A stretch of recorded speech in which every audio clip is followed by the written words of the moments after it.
Freedom fighters, I'm back with another one.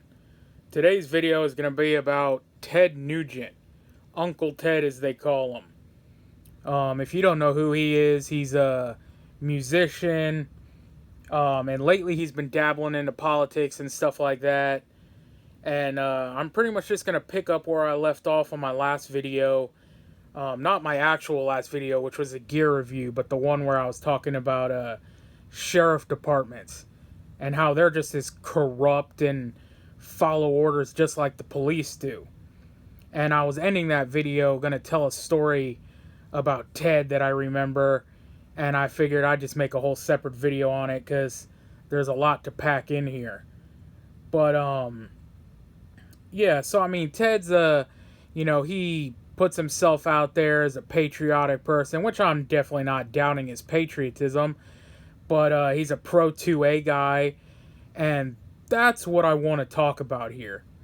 And then he has this, mantra, the I will not comply mantra here that you see, and he sells these flags, and he's got the hat, and he sells mugs and stickers and all that stuff, all the merch, which, more power to him, that's great. But does he actually stick by the I will not comply mantra? Does he actually, believe in that? Well, this story that I was going to tell, I remember watching an interview a long time ago where he was on the 5. And this was a long time ago, like when I still watched Fox, but this was even, before a lot of this stuff. I mean, this was quite a while back, and I forget exactly what they were talking about, but one of the co-hosts mentioned something about crime or something like that. And I think one of their friends got mugged or attacked, or, someone in their family, and said, we can't even protect ourselves here. I wish I could carry. Something like that. And I remember Ted saying, well, I'm carrying. And they go, well, how are you doing that? You can't carry here. It's against the law or something like that. And then he said, well, I'm a deputized sheriff. So for some reason, I guess he's allowed to carry. And so I don't know if he's deputized in New York and like New York police officers or sheriffs can carry, or if that's countrywide. I think sheriffs might be able to carry anywhere. I actually have a friend who has retired police, and I know he still has some leeway on where he can carry and stuff like that. So maybe sheriffs can carry other places countrywide. But then I go back to thinking, well, what about the other New Yorkers and even some of your co-hosts there on the 5?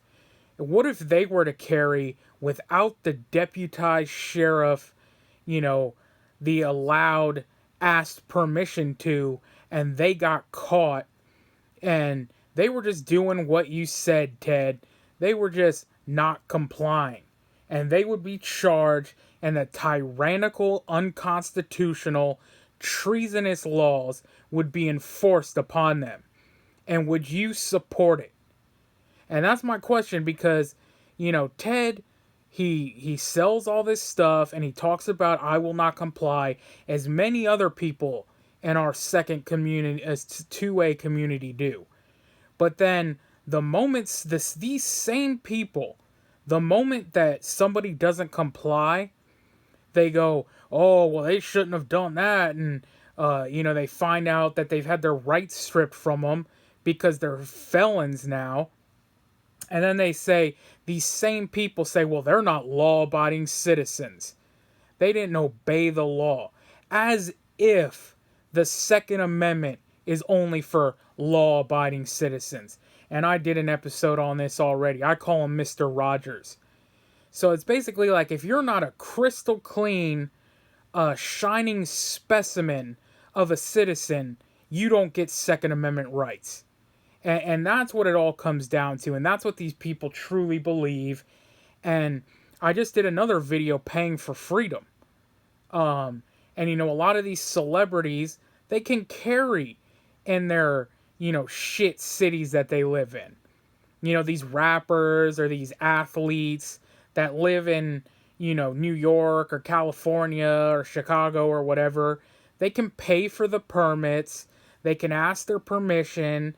They can meet the paywall, and they're allowed to carry and defend themselves. But the normal person is down shit creek without a paddle. You're screwed. And yeah, I mean, as far as the do not comply, everyone's complying, and that's the problem that I see. But and recently with this main event with the guy that did the things that we won't say on here because that'll further shadow ban the video. But all those people in the bowling alley were complying to a gun-free zone. And I always ask myself when this stuff happens, like, what are you doing in this day and age, going out in this crazy effed up world without your protection to protect you and your family? And again, it's because they're so afraid of the tyrannical laws being enforced on them that they choose to go defenseless. And then when a crazy guy busts down the door and starts taking people out, you're running for the back doors and cowering. And a few people do fight. The people have that fight or flight instance, and some people fight, but they don't have a fighting chance because they didn't give themselves a fighting chance.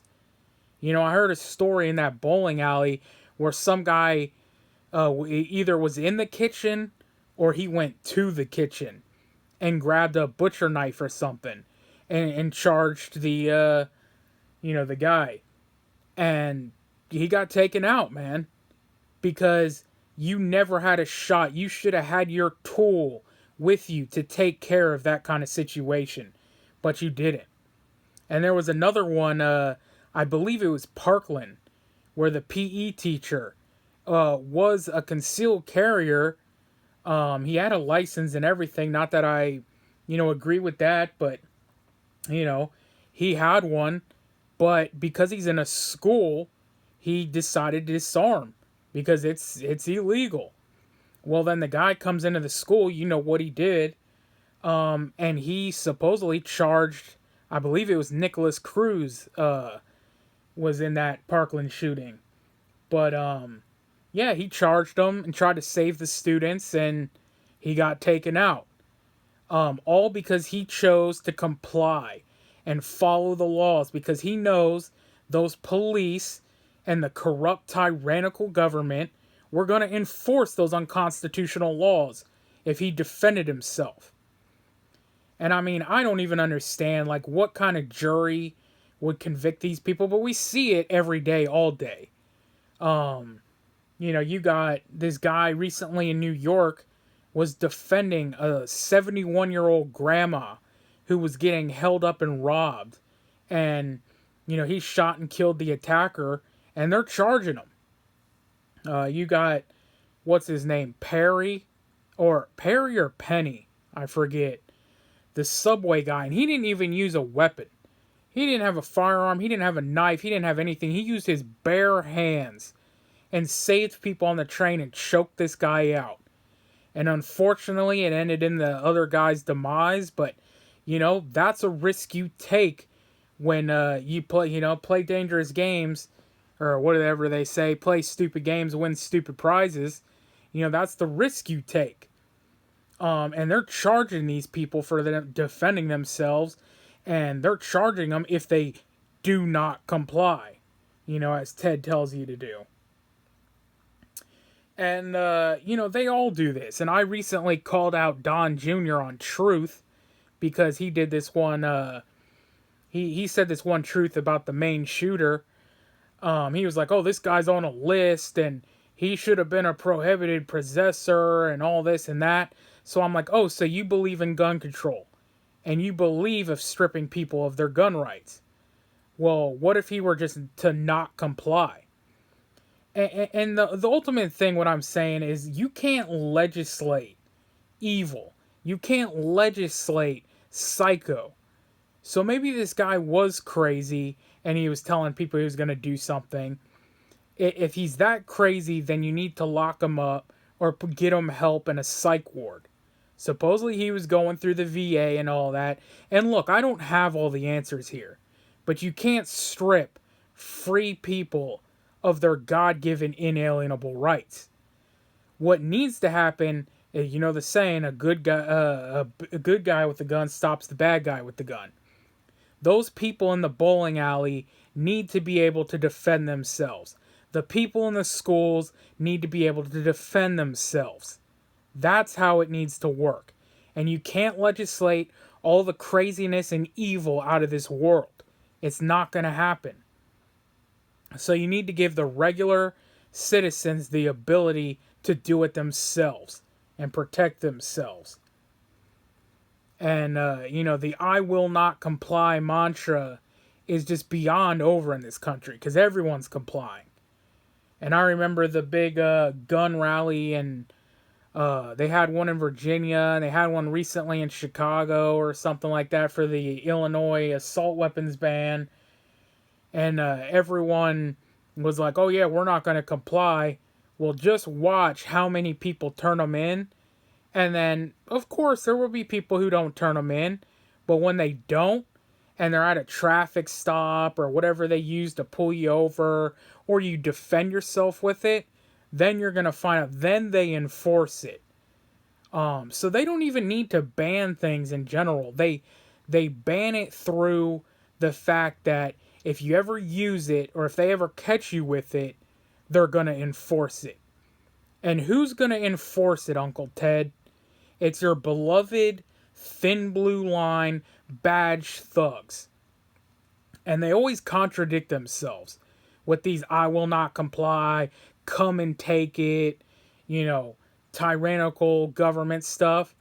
But then you'll see them on the next tweet talking about how we back the blue and our wonderful men and women in uniform are so great. Well, which one is it? That's what I want to know. And not like I'm not a big channel.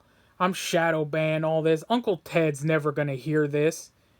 But, he can watch tons of videos I've put on here. Even though they just took some down. Of me showing these cops enforcing unconstitutional laws and stripping people of their rights. But all they were doing was not complying, Ted. So what side are you on? Are you on the side of the people not complying, or are you still back in the blue? Yeah, that's what I want to know. And one day they're going to run into a David Koresh or a Randy Weaver, or I don't even know. I don't think Randy Weaver ever shot back, did he? But Bill Cooper, or, one of these guys who's going to start blasting. And he's not going to take the unconstitutional bullshit. And when that happens, all these people that say this stuff, they always change tune. They always switch up. And then then it becomes, oh, Officer John Doe was so nice. Officer John Doe, did this and did that. Officer Doe was a family man. Officer Doe volunteered at the soup kitchen. The moment something happens to one of their precious badged thugs, they switch tune. So yeah, that's pretty much what I wanted to talk about, and I'll probably end it there. I could probably add some more stuff to this, but I'll just make it another video. But till the next one, you know what I always say, we are on our own. No one's coming to save us. So get right with God, because only God can save you. Freedom Fighters out.